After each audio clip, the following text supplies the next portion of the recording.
सावित्री लगातार यमराज के पीछे पीछे चलती रही। उसके चेहरे पर न डर था, न शिकायत, बस अपने पति के प्रति अटूट प्रेम और विश्वास। यमराज ने कई बार उसे समझाया, अब लौट जाओ, ये संसार का नियम है।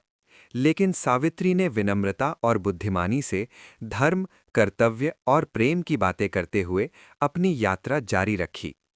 उसकी वाणी में सम्मान था, उसकी सोच में गहराई थी और उसके हृदय में सच्चा प्रेम। सावित्री की बातों से प्रसन्न होकर यमराज ने कहा, तुम मुझसे कोई वरदान मांग सकती हो, लेकिन सत्यवान का जीवन नहीं। सावित्री ने पहले वरदान में अपने ससुर की खोई हुई दृष्टि और राज्य वापस मांगा। यमराज ने तुरंत दे दिया। दूसरे वरदान में उसने अपने पिता के वंश की वृद्धि और सुख मांगा। ये भी मिल गया।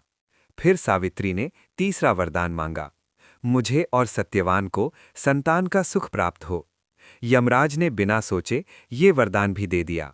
लेकिन कुछ दूर चलने के बाद उन्हें एहसास हुआ कि संतान का सुख तभी संभव है जब सत्यवान जीवित हों। सावित्री की बुद्धिमत्ता और अटूट प्रेम देखकर यमराज मुस्कुराए और बोले, सावित्री, तुम्हारा प्रेम सच्चा है, तुम्हारी बुद्धि अद्भुत है। मैं सत्यवान का जीवन तुम्हें वापस देता हूं। इतना कहकर यमराज अदृश्य हो गए और उसी क्षण सावित्री ने देखा सत्यवान फिर से जीवित हो उठे। दोनों वापस अपने आश्रम पहुंचे, जहां सब कुछ यमराज के वरदान के अनुसार बदल चुका था।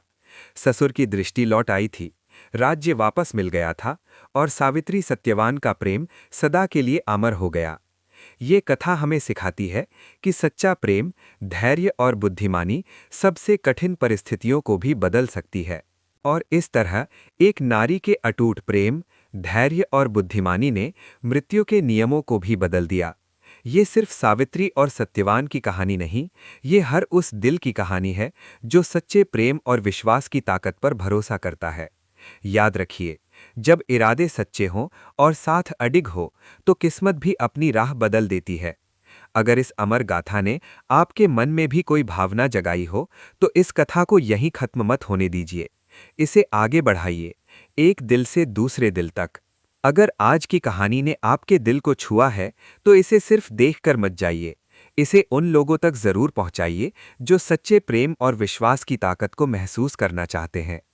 अगर आप भी ऐसी ही दिल को छू लेने वाली, रहस्यमयी और प्रेरणादायक कथाएं सुनना चाहते हैं, तो अपनी पसंद हमें कमेंट में ज़रूर बताइए, क्योंकि आपकी एक छोटी सी राय हमारी अगली कहानी की शुरुआत बन सकती है।